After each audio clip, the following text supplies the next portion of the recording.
Moses stood before Pharaoh. He was strong and brave. "Let my people go," Moses' voice echoed in the grand hall. Pharaoh, the ruler of Egypt, sneered. He was powerful, used to getting his way. "No," he boomed, "I will not let them go." The Israelites were enslaved in Egypt. They cried out for freedom. God heard their cries. He chose Moses to lead them out of slavery. God said to Pharaoh, "Let my people go, or I will bring plagues upon your land."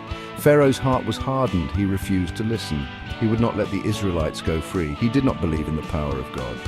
The stage was set for a mighty confrontation. The first plague arrived. The Nile River, the lifeblood of Egypt, turned to blood. The Egyptians were horrified. The river stank, fish died, and the people couldn't drink. Still, Pharaoh's heart remained hardened. He would not relent.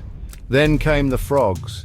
Millions of them hopped out of the Nile, invading homes and even Pharaoh's palace. The Egyptians were disgusted.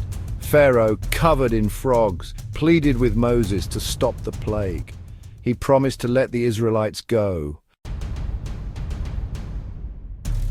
Moses prayed to God. The frogs vanished, but Pharaoh, true to his word, went back on it. He refused to free the Israelites. So God sent more plagues. Lice infested the Egyptians, biting and itching. Swarms of flies followed, buzzing and biting. Still, Pharaoh refused to budge. The plagues were a battle of wills, a test of faith.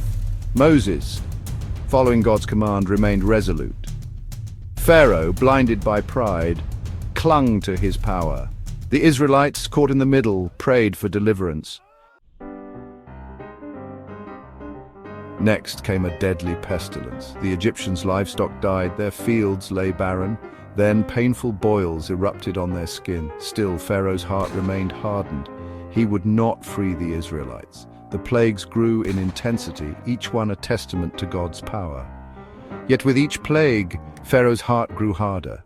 The Egyptians suffered, but their cries for mercy fell on deaf ears. Section 5, Hail and Locusts. God unleashed a fearsome hailstorm. Thunder roared, lightning flashed, and giant hailstones smashed down on Egypt. The crops were destroyed.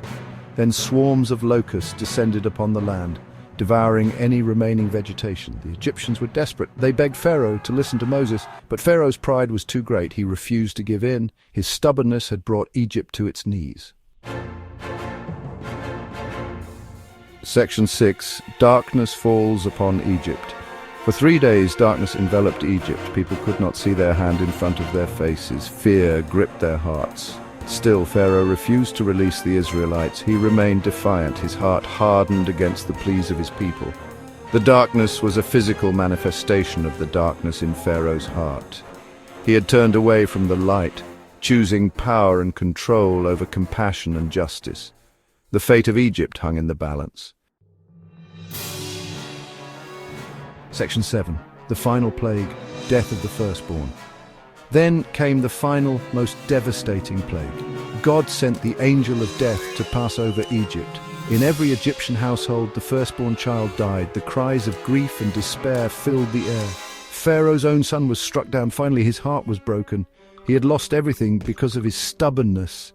He summoned Moses and Aaron. "Go," he cried, "take your people and leave Egypt."